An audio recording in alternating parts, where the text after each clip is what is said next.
की जय। जय श्री कृष्ण चैतन्य प्रभु नित्यानंद श्री द्वैत गदाधर शिवासादि गौर भक्त नमो विष्णुपादाय कृष्ण पृष्ठाय भूतले श्रीमते भक्ति वेदांत स्वामी नामे नमस्ते सरस्वती गौरवाणी चारिणे। हाँ, हरे कृष्णा। बोलिए, क्या हुआ? आवाज नहीं आ रही है? हाँ, दंडवत प्रणाम। क्या हुआ? आवाज आ रही है? हाँ।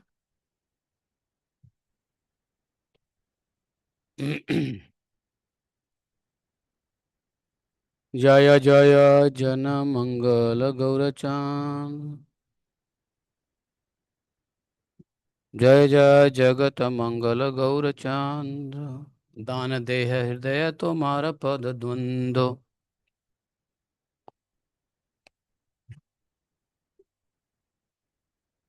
भक्त गोष्ठी सहित गौरंग जय जय। सुनिले चैतन्य कथा भक्ति लभ्य होय। ठाकुर प्रेम देखिय सर्व भक्तगण। परम विस्मित हईल सभा कार मौन। परम संतोषे सबे अद्वैतेर स्थाने। सबे कहिले न यत हईल दर्शने। भक्ति जोग प्रभावे अद्वैत महाबल। अवतारिया छे प्रभु जाने न सको। तथापि अद्वैत तत्व बुझन न जाए। सही क्षणे प्रकाशिया तखने लुकाए। सुनिया अद्वैत बड़ हर्ष हईला। परमाविष्ट हई कहिते लागिला। हरे कृष्णा। तो भगवान चैतन्य महाप्रभु जगत मंगल श्री गौरचंद्र अपने कह रहे हैं आपकी जय हो जय हो। जय जयकार कर रहे हैं। और अपने श्री जुगल चरण आप हमारे हृदय को प्रदान कीजिए। जिनकी कथा को सुनने से भक्ति प्राप्त होती है। उस श्री गौरांग की भक्त मंडली के साथ जय हो जय हो। प्रभु श्री गौरचंद्र की श्री कृष्ण प्रेम के दर्शन करके सब भक्तों के मन में बड़ा ही विस्मय हुआ है। आश्चर्यचकित सब हुए हैं भक्त लोग। उन्होंने जो कुछ इधर देखा उससे परम संतुष्ट होकर उन्होंने वह सब कुछ श्री अद्वैत प्रभु को जाकर के सुनाया। अद्वैत प्रभु अभी तक यह सब नहीं जाने सुने। अब उनको भी पता चला, सबने जाकर के कहा। भक्तियों के प्रभाव से महापराक्रमशाली अद्वैत यह सब जानते थे कि प्रभु ने अवतार लिया है। फिर भी अद्वैत प्रभु का तत्व कुछ समझ में नहीं आता है, क्योंकि वे क्षण भर में अपना प्रकाश करके तत्काल ही अपने को छिपा लेते हैं। भक्तों की बात सुनकर श्री अद्वैत महाप्रभु बड़े प्रसन्न हुए और आवेश में आकर के बोलने लगे। ब- मोर आजी कार कथा सुन भाई सब। निशिते देखी लू आमी कुछ किछु अनुभव। गीतार पाठेर अर्थ भाल न बुझिया। ठाकिलांग दुख भावी उपास करिया। कठोरात्रि आसी मोर कौले एक जन। उठा आचार्य झट करह भोजन। तो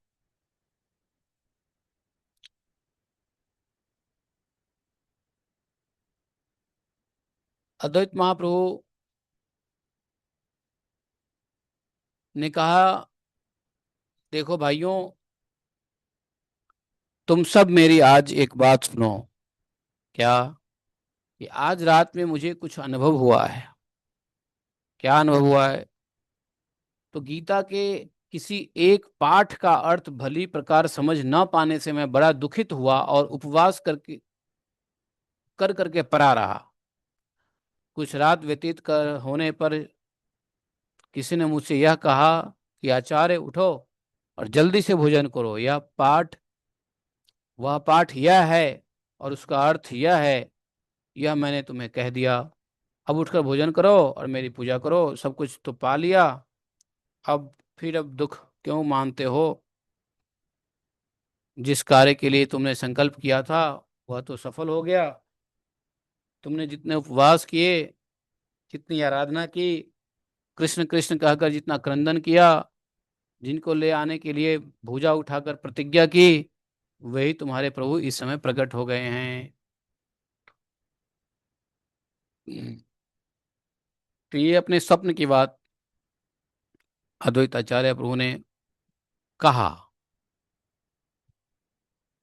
चक्षु मेली चाह देखी यही विशंभर, चक्षु मेली चाही देखी यही विशंभर, देखिते दिखेते मात्र होइला अंतर, कृष्ण रहस्य किछु ना पारी बुझिते, को न रूपे प्रकाश वा करे न कहते। तो अब सर्वदेशे हाईबे का कृष्ण कीर्तन, घरे घरे नगरे नगरे अनुक्षण, ब्रह्मारस दुर्लभ भक्ति आछाए ते, तुम्हारा प्रसादे ए बेसबे दे देखिबे। कि अब सब देश में, नगर नगर में, घर घर में निरंतर श्री कृष्ण का कीर्तन होगा, और तुम्हारी कृपा से जगत के सभी प्राणी, ब्रह्मा आदि के लिए भी जो दुर्लभ भक्ति को अनुभव कर पाएंगे, जितने वैष्णव हैं वे सब इसी श्रीवास के घर ब्रह्मादि के लिए भी दुर्लभ अनुभव को प्राप्त करेंगे। अब तुम भोजन करो, मैं भी जाता हूँ, फिर भोजन के समय वापस आऊंगा। भगवान श्री कृष्ण का रहस्य कुछ समझ में नहीं आता है, ना जाने वे किस रूप में किसके भीतर अपना प्रकाश कर दें। कृष्णर रहस्य किछु ना पारी बुझीते, कौन रूपे प्रकाश वा कौरे ना कहाते। इनके बड़े भाई का नाम क्या था? विशंभर, विश्वरूप। तो इनके बड़े भाई का नाम विश्वरूप था, जो कि मेरे पास आकर गीता व्याख्या करते थे, और समय समय पर मधुर रूप वाण यह बालक अपने भाई को बुलाने के लिए मेरे यहाँ आया करता था। ये स्मरण कर रहे हैं कौन? नित्यानंद महाप्रभु, सॉरी, अद्वैत आचार्य महाप्रभु स्मरण कर रहे हैं कि जब इसका बड़ा भाई विश्वरूप हमारे यहाँ पढ़ता था तो ये बीच बीच में बुलाने के लिए आया करता था, और उस सुंदर बालक को देखकर चित्त मोहित सा हो जाता था, और इसे मैं भक्ति हो ऐसा कहकर आशीर्वाद किया करता था। वैसे भी यह ऊंचे कुल में बड़े आदमी का पुत्र है, नीलांबर चक्रवर्ती का दौहित्र है, दामाद है। वे स्वयं भी सब गुणों से पूर्ण परम पंडित है, इसकी कृष्ण भक्ति होनी उचित है। आपनाओ सर्वगुणे परम पंडित, इहारा कृष्ण ते भक्ति होई वे उचित, बर सुखी लागी लांग एक कथा सुनिया, आशीर्वाद करे करे सब तथा सुबलिया। श्री कृष्ण अनुग्रह हाउक सवारे, कृष्ण नामे मत हो सकल संसारे, यदि सत्य वस्तु है तबे ऐ खाने, सबे आसीबे न ऐ बाम नार स्थाने। देखो, मैं यह बात चैतन्य महाप्रभु के बारे में जो कुछ भी सुने, बोले कि यह बात सुन करके मुझे बड़ा सुख हुआ। तुम सब लोग भी, तुम उसे तथास्तु कहकर आशीर्वाद दो, सब पर श्री कृष्ण की कृपा होवे, और यह सब संसार श्री कृष्ण नाम में मत्त हो जाए। यदि यह वस्तु सत्य है तब इसी ब्राह्मण के घर सब आएंगे। श्री अद्वैत महाप्रभु आनंद पूर्वक जोर जोर कर हुंकार करने लगे, और वैष्णवगण जय जय करके जय जयकार करने लगे। हरि हरि बाल, हरि हरि बोली डाके बदन सवार, उठिला कीर्तन रूप कृष्ण अवतार, केह बोले निमाई पंडित भाल हईले, तबे संकीर्तन करी महा कौतूहली। सब हरि हरि बोलकर पुकारने लगे। इस प्रकार वहां हरिनाम संकीर्तन के रूप में श्री कृष्ण का अवतार हो गया। किसी ने कहा, निमाई पंडित के भक्त होने पर हम बड़े ही आनंद से कीर्तन किया करेंगे। श्री हरि संकीर्तन करने के बाद सभी भक्तगण श्री अद्वैताचार्य को प्रणाम करके आनंद से चल दिए। प्रभु के साथ जिस जिसका भी मिलन होता था, प्रभु के चैतन्य महाप्रभु बड़े आदर के साथ उनसे वार्तालाप करते थे। सुबह सुबह जब चैतन्य महाप्रभु गंगा स्नान के लिए जाते थे, तो उस समय सभी वैष्णवों के दर्शन होते थे। गंगा स्नान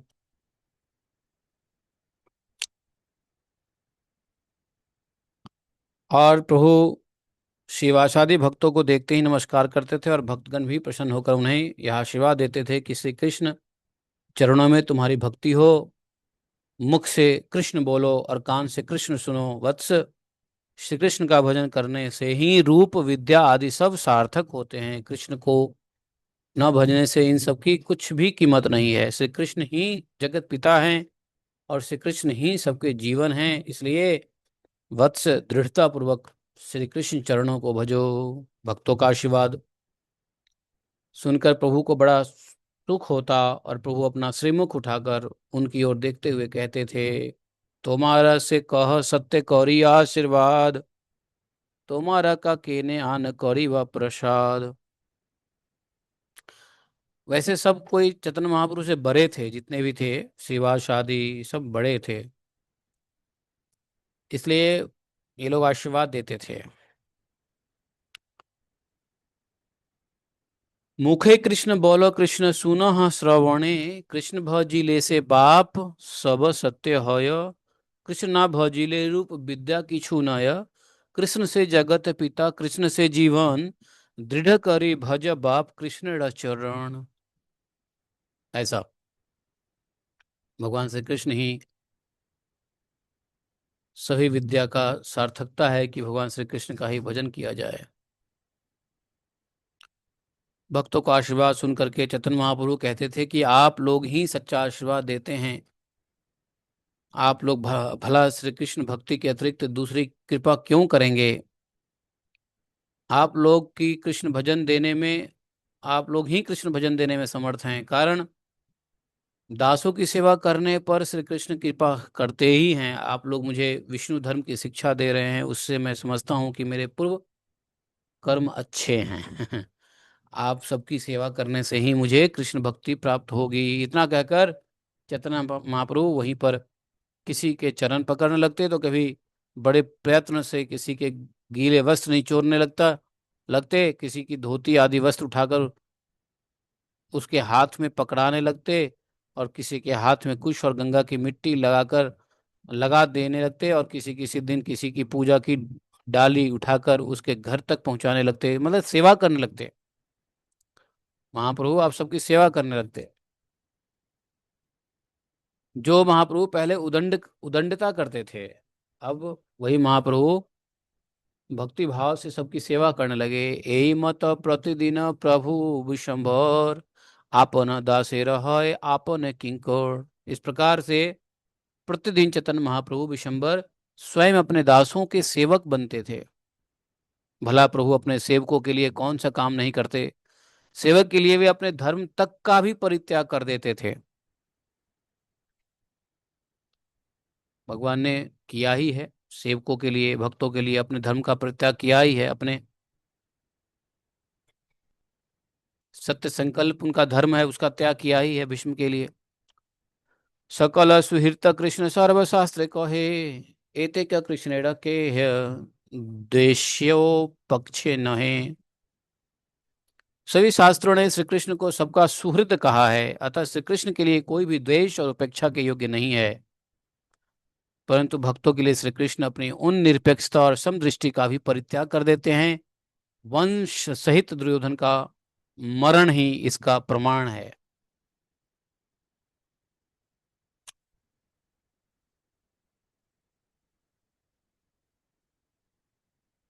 कृष्ण करे सेवा भक्तेरा स्वभाव, भक्त लागे कृष्ण सकल अनुभव। कृष्ण बेचिते पारे भक्त भक्ति तरसे, तार साक्षी सत्यभामा द्वारका निवासे।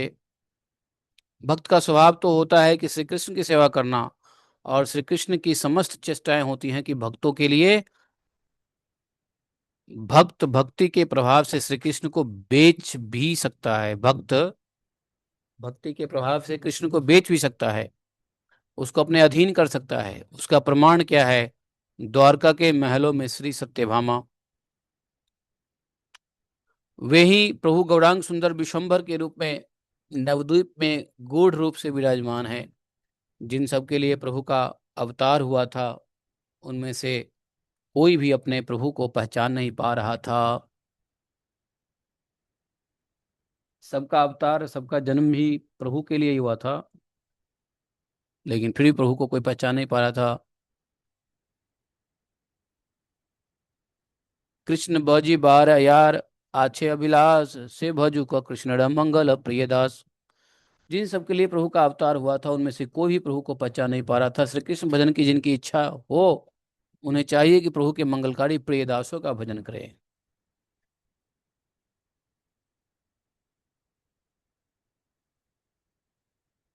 सवारे सिखाए गौड़ चंद्र भगवाने, वैष्णवे रसा सेवा प्रभु कोड़िया पुणे। यही शिक्षा भगवान गौरचंद्र ने स्वयं ही वैष्णवों की सेवा करके सबको दिया है। शिक्षा, लज्जा को छोड़कर प्रभु डलिया उठाकर चले जाते हैं, धोती लेके चलते हैं। यह देखकर वैष्णव लोग संभ्रम से झट आकर उनका हाथ पकड़ लेते हैं। भक्त वृंद विश्वम्भर के विनय को देखकर, जितने भी भक्त हैं चैतन्य महाप्रभु के विनय स्वभाव को देखकर उनको उनको हमेशा अकैतव आशीर्वाद देते रहते थे कि श्री कृष्ण को भजो, श्री कृष्ण का स्मरण करो, श्री कृष्ण का नाम सुनो, श्री कृष्ण हम सबके जीवन है, धन है, प्राण है। ये सब देखिए अब विशंबर विनय भक्त गण, और अकैतव आशीर्वाद करे सब सर्वक्षण। भज कृष्ण स्मर कृष्ण सुन कृष्ण नाम, कृष्ण हऊ सबर जीवन धन प्राण। बोल बोल कृष्ण हऊ कृष्ण दास, तुम्हारा हृदय कृष्ण हऊ न प्रकाश। कहते हैं कि बोलो कृष्ण, बोलो कृष्ण के दास बनो, तुम्हारे हृदय में श्री कृष्ण का प्रकाश हो, श्री कृष्ण के अतिरिक्त तुमको और कुछ भी स्फुरण न हो, तुम्हारे द्वारा हम सबके दुख दूर हों। जो अधम लोग आज कीर्तन की हंसी उड़ाते हैं, तुम्हारे द्वारा वे सब श्री कृष्ण के रस में डूब जाएं। जैसे तुम शास्त्रार्थ में संसार को जीत लिया, वैसे अब श्री कृष्ण का भजन करके पाखंडियों का संहार करो। तुम्हारी कृपा से हम सब भी प्रेम में विहल होकर सुख से श्री कृष्ण का नाम गा गा कर नाचें। भक्तजन प्रभु के श्रीअंग पर हाथ रखकर आशीर्वाद देते थे और अपना दुख निवेदन करते हुए कहते थे कि बेटा, इस नवद्वीप में जितने भी अध्यापक हैं, वे सब श्री कृष्ण की भक्ति का बखान करते समय बक बन जाते हैं, बगुला। इस नवद्वीप में न जाने कितने बड़े बड़े सन्यासी तपस्वी ज्ञानी हैं, परंतु हे वत्स, कोई भी श्री कृष्ण कीर्तन का वर्णन नहीं करता, भगवान के कीर्तन के महिमा का, नाम का व्याख्या नहीं करता। व्याख्या तो कोई करता ही नहीं, उल्टा इसकी निंदा करता है। और जितने पापनिष्ठ श्रोता हैं, वे सभी उसके स्वर में स्वर मिलाते रहते हैं, हाँ में हाँ मिलाते रहते हैं। और हम सब तो कोई तिनके के हम लोगों को तो कोई तिनके के समान भी नहीं समझता। इस संताप से हे वत्स, हम सबके शरीर जल रहे हैं। हाय, श्री कृष्ण कीर्तन का प्रचार कहीं भी सुनाई नहीं पड़ता, परंतु अब श्री कृष्ण हम पर प्रसन्न हुए हैं कि जो तुमको इस पथ में प्रवेश कराया है, इस मार्ग में तुमको लगाया है।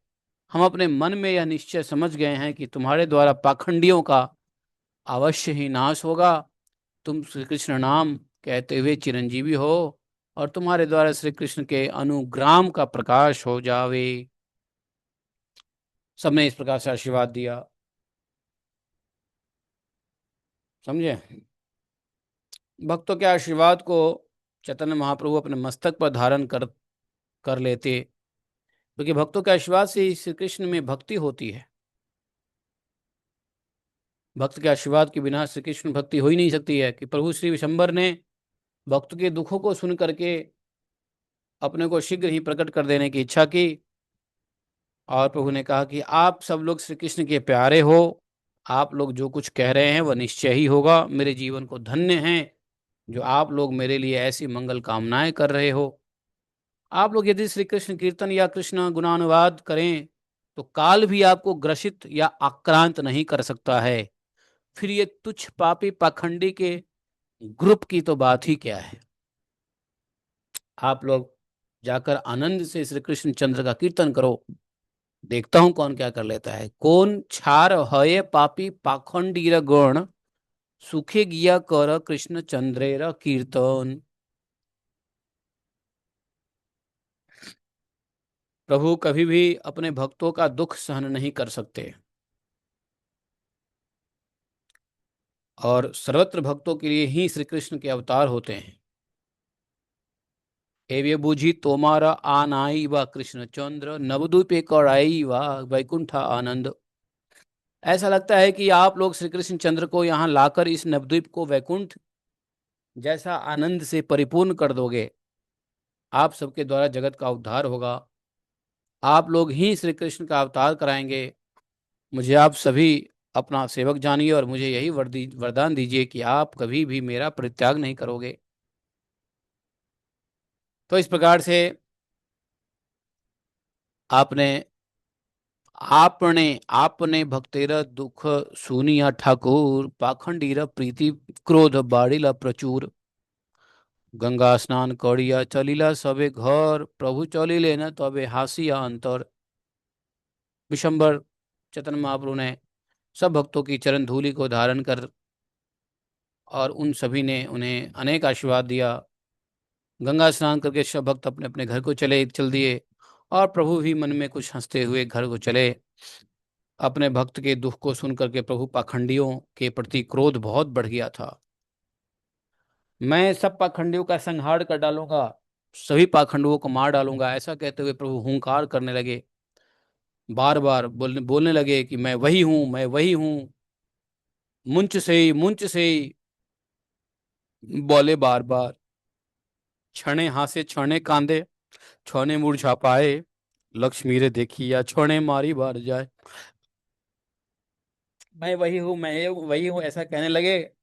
वे क्षण में हंसते, क्षण में रोते और क्षण में मूर्छित हो जाते और फिर कभी श्री लक्ष्मी विष्णु प्रिया को देखकर उन्हें मारने जाते।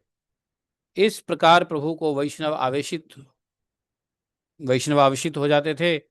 परंतु श्री सची माता इस बात को न समझकर उसे कोई व्याधि विशेष समझने लगी। माता समझती थी इसको लगता है कोई रोग लग गया है। सची माता ने बड़े स्नेह से के अतिरिक्त और कुछ भी नहीं जानती थी। सबसे विशंबर के व्यवहार के बारे में बतलाती हुई कहती थी कि विधाता ने मेरे स्वामी को ले लिया, पुत्र को भी ले लिया, अब एक बच गया, उसको न जाने कैसी मति गति हो गई है, कुछ समझ में नहीं आता है। क्षण में हंसता है, क्षण में रोता है, पागल की तरह मूर्छित हो जाता है। वह अपने आप मन ही मन न जाने क्या क्या बातें करता है। कभी पाखंडियों का सिर काट डालूंगा ऐसा कहता है, कभी वह वृक्ष की ऊंची डाल पर जाकर बैठ जाता है और कभी आंखें बंद करके पृथ्वी पर गिर पड़ता है।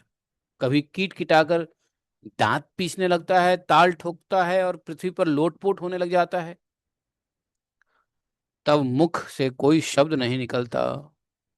साधारण लोगों में श्री कृष्ण प्रेम के ऐसे विकार देखने सुनने को नहीं मिलते थे। इसलिए वे सब और सची माता और अन्य लोग भी इसको वायु विकार मानते थे। वायु विकार कि लगता है इसको कोई वायु विकार है, वायु रोग है, पागलपन, वायु रोग है। सची माता से सुन सुनकर लोग विशंबर को देखने के लिए जाते। सब यही समझते कि वास्तव में इसको कोई वायु रोग लग गया है। सची माता शीघ्रता से पुत्र के पीछे दौड़ती और उन्हें पकड़ कर ले आती। देखने वाले कहते इस पर पुरानी वायु के रोग ने आक्रमण किया है, पहले बचपन में भी ऐसा ही होता था। तो लोग समझते थे इस पे, तो बोले कि पुरानी वायु का दोबारा इस पे आक्रमण हुआ है। कोई कहता ठकुरानी तुम तो बड़ी अबोध हो, अब और अधिक इसके बारे में क्यों पूछती फिरती हो। पुरानी वायु शरीर में फिर से उभर आई है, इसके तो दोनों पांव बांध कर घर में रोक कर रखो। इसे तब तक हरे नारियल का जल पिलाते रहो जब तक यह पागल वायु नाश न हो जाए, उन्माद वायु। फिर कोई कहता है अरे इस रोग में छोटी मोटी दवाई से काम नहीं चलेगा, शिवाघृत का प्रयोग से वायु रोग दूर हो सकता है। कोई कहता है अरे साथ में सिर पर पाक तेल की मालिश करके, है ना, स्नान कराया करो। यह उपचार तब तक करो जब तक वायु का जोर रहे और बुद्धि ठीक ना हो जाए। मतलब इंडिया में डॉक्टरी सब करने लग जाते हैं ना, तो सची माता को आगे सब डॉक्टरी दिखा रहे हैं, ऐसा करो वैसा करो वैसा करो। अज्ञानी लोग। एक दिन गेलस तथा श्रीनिवास पंडित उठिया नमस्कार प्रभु कैला सावित सावहित। जगन्माता सची देवी परम उदार हैं। वे जिसको मुख से जो कुछ सुनती है उसी की चर्चा करने लगती है। चिंता से व्याकुल रहने के कारण उन्हें कुछ सूझता नहीं। तन मन वचन से श्री गोविंद की शरणापन हो गई। उन्होंने श्रीवास आदि सब वैष्णवों के पास आदमी भेज भेज कर उनसे यह सारा वृत्तांत निवेदन किया। एक दिन शिवास पंडित वहां आए तो प्रभु ने उठकर मर्यादा पूर्वक उन्हें नमस्कार किया। भक्त को देखते ही प्रभु के भक्ति भाव उमड़ पड़ा, और उस समय प्रभु तुलसी की परिक्रमा कर रहे थे। भक्त को देखकर वह तत्काल मूर्छित हो गए। कुछ ही क्षण में जब उनको बाह्य ज्ञान हुआ तो रोने लगे, और उनके शरीर में जोर जोर से कंपन स्वेदन, वो स्थिर रह ही नहीं पा रहे हैं। तो इस प्रकार से लोग जो है ना वायु रोग मानते हैं। 105 प्यारे हो गए। हम लोग यहीं पर रुक जाते हैं श्री श्री चैतन्य चरितमृत में, और 110 प्यारे के बाद कल पढ़ेंगे। श्री कृष्ण चैतन्य प्रभु दया कर मोरे, तुम बिना के दयालु जगत संसार